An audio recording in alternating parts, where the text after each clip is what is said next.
residential purchase agreement has some revisions to the way we deal with escrow documents, general provisions, and title insurance requirements. Here are a few things you'll want to note. Paragraph 7C now states that the escrow holder's general provisions must be deposited to escrow signed within the specified number of days. Escrow holder is now required to notify all parties if our general provisions and additional instructions have not been deposited by the buyer or the seller within the specified time frame. Paragraph 8 adds a new provision for the seller to disclose leased or liened items that affect the property. This is especially important when we are dealing with a solar lease or a solar lien for solar panels that the seller has purchased or leased for the property.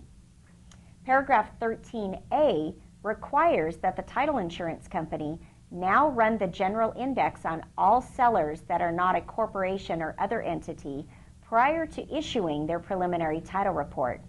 This is especially problematic in that title insurance companies routinely check the general index prior to issuing a preliminary title report. But when you have a seller with a very common name, John Smith for instance, there might be thousands of items that come upon in the general index that they can't note in the preliminary title report. This makes it especially important to receive a statement of information, if possible, with your signed purchase agreement when you open escrow.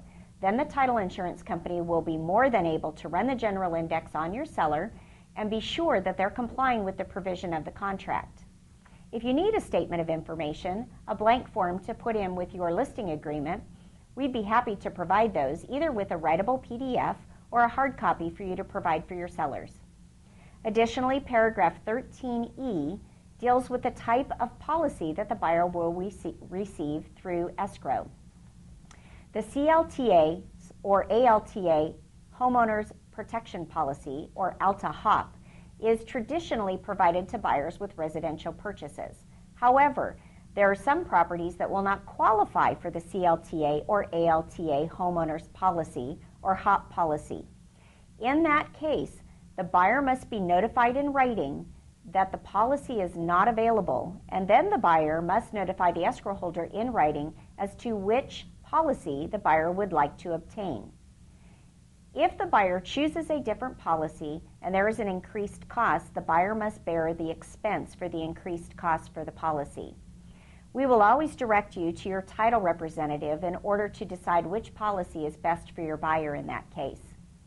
Paragraph 20 now contains the joint instructions to the escrow holder. In the former contract, this was paragraph 24. There are some issues with the purchase agreement having incorrect paragraph numbers in the escrow holder acknowledgement. That paragraph number should be crossed out and the appropriate paragraph number 20 should be listed. Also, the escrow holder acknowledgement is no longer on page 8 as it was in the former contract. It's now on page 10. So we'll all just have to get used to a little different lingo when we say we need page 10. For more information on this topic, please visit our website by clicking on the link below.